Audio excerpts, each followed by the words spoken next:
think the most interesting thing that's going on at the moment for this region, of course, as far as energy is concerned, is the collapse in the price of oil. And that will have pretty significant implications for the economics, but also for the security potentially of this region.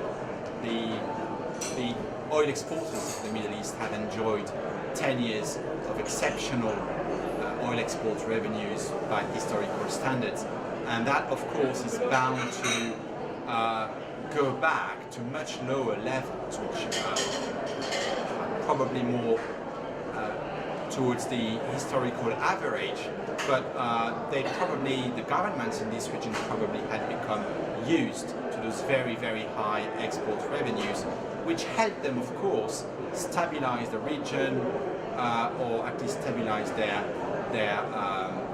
populations, their internal situations, by spending more on social transfers, housing, security forces, police forces, etc. That they will have now probably to adjust those spending to more normal levels, with potentially some implications on the internal stability and therefore regional security as well.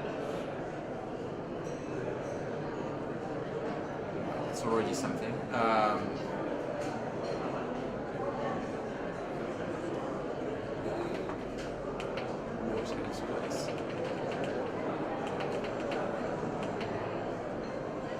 Okay.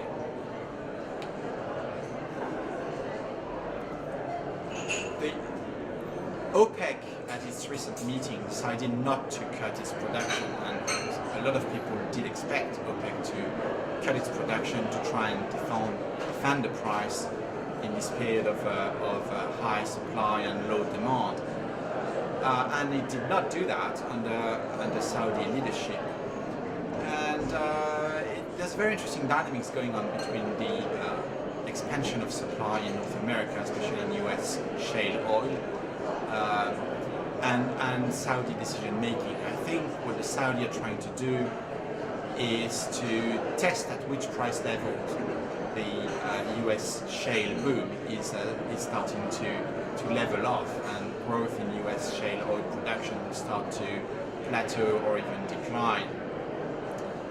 So I think that's the bet they're making. They're trying to find a price level that will choke off the growth of supply in North America, and therefore will stabilize the market without them having to cut their own production and exports. Whether they will get this right or not, nobody knows, but I think that's the rationale behind the Saudi decision making at the recent